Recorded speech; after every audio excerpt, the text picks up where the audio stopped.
Assalamualaikum warahmatullahi wabarakatuh. Waalaikumsalam warahmatullahi wabarakatuh. Ustadz, bukankah istri yang cerewet itu adalah hidayah buat suaminya? Bukankah suaminya tinggal nurut saja karena apa yang dikatakan istri itu adalah biasanya benar-benar kejujuran. Karena istri tahu persis kelemahan atau kekurangan dari suami. Jadi ketika dicereweti tinggal memperbaiki diri. Masya Allah.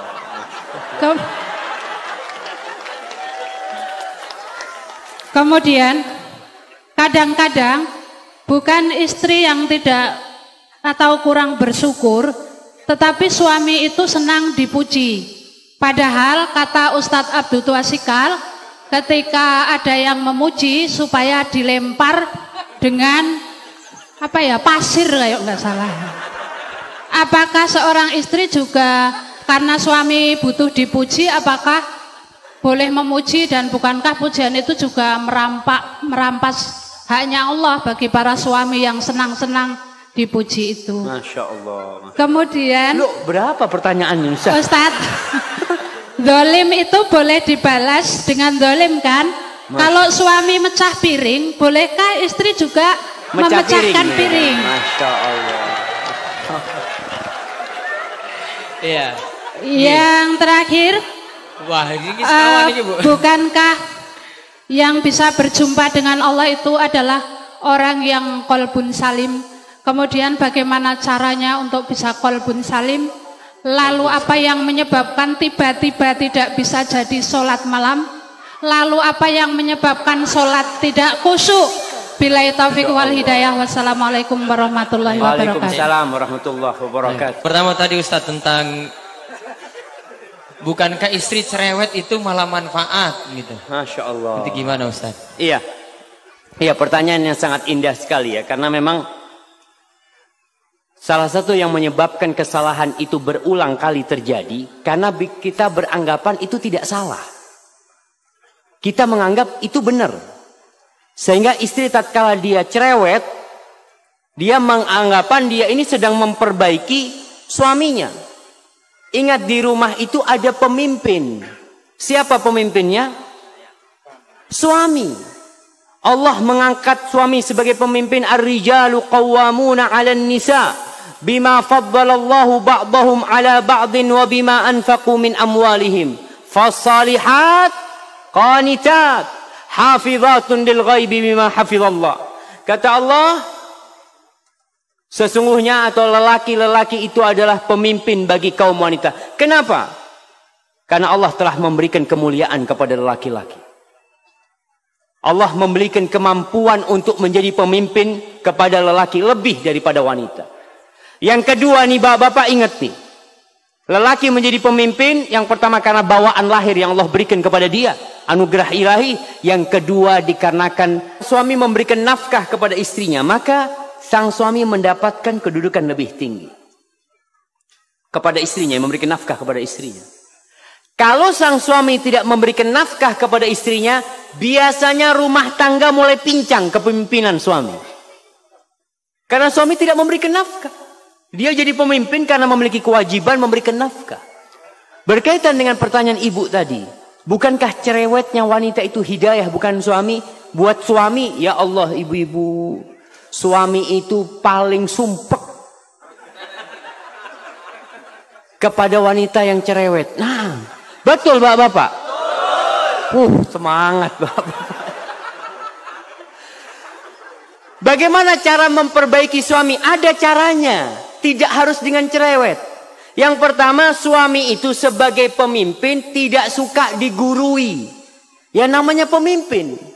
Mau pemimpin itu diprotes sama anak buahnya? Sulit. Tapi ada cara memperbaiki pemimpin. Karena ingat, itu pemimpin bapak dari anak ibu. Maka seorang wanita harus menampakkan penghormatan kepada suaminya, kepada pemimpin. Kalau ada yang ingin dia omongkan, ngobrol sama suaminya. Mas, kalau ada waktu aku ingin ngomong sesuatu mas. Ngomong sama suaminya di waktu yang tenang. Begini mas, mungkin aku yang salah mas ya. Aku ini cinta banget sama engkau, Mas. Baru ngomong. Kalau cerewet, Mas, sini. Duduk sini. Ribut itu rumah tangga. Karena pemimpinnya suami. Apa ada anak buah panggil pemimpinnya? Ya, kepada pemimpin nanti diharap kumpul sama anak buah. Nggak ada. Yang dipanggil anak buah dipanggil sini sama pemimpin. Ibu kan tujuannya memperbaiki suami. Bukan sok jadi jagoan, tidak.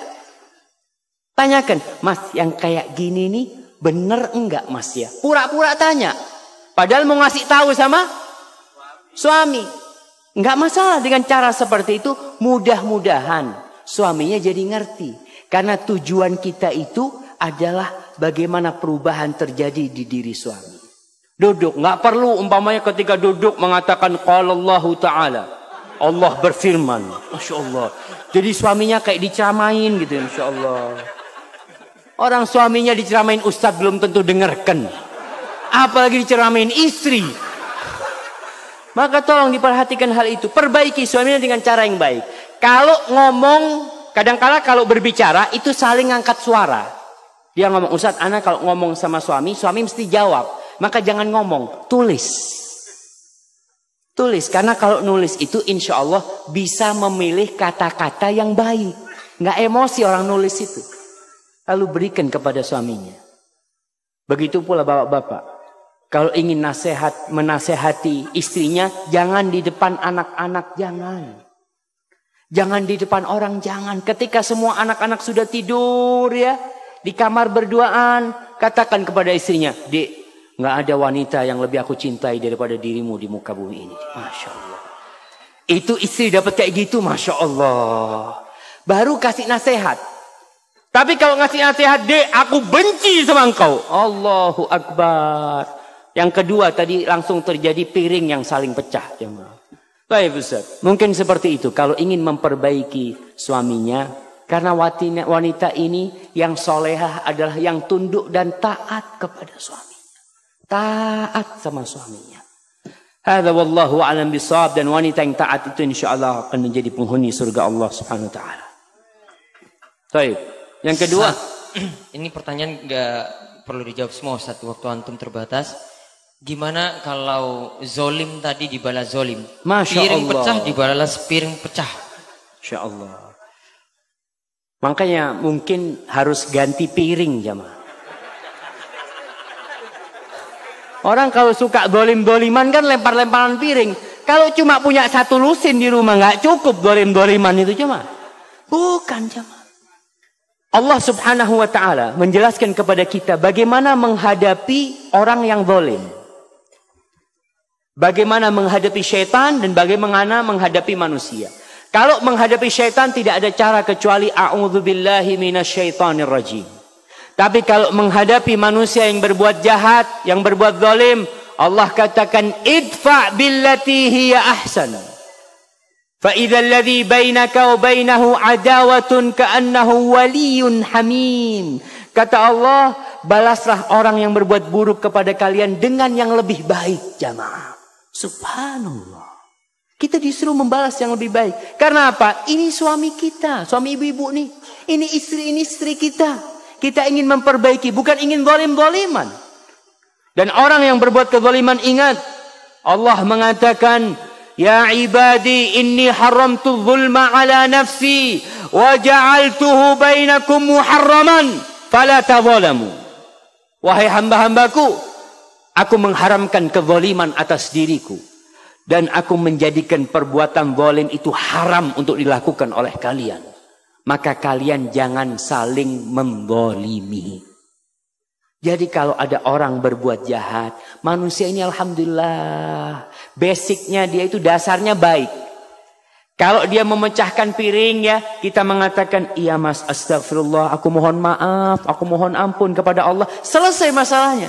Tapi kalau piring dibalas dengan piring, apa yang terjadi? Masya Allah.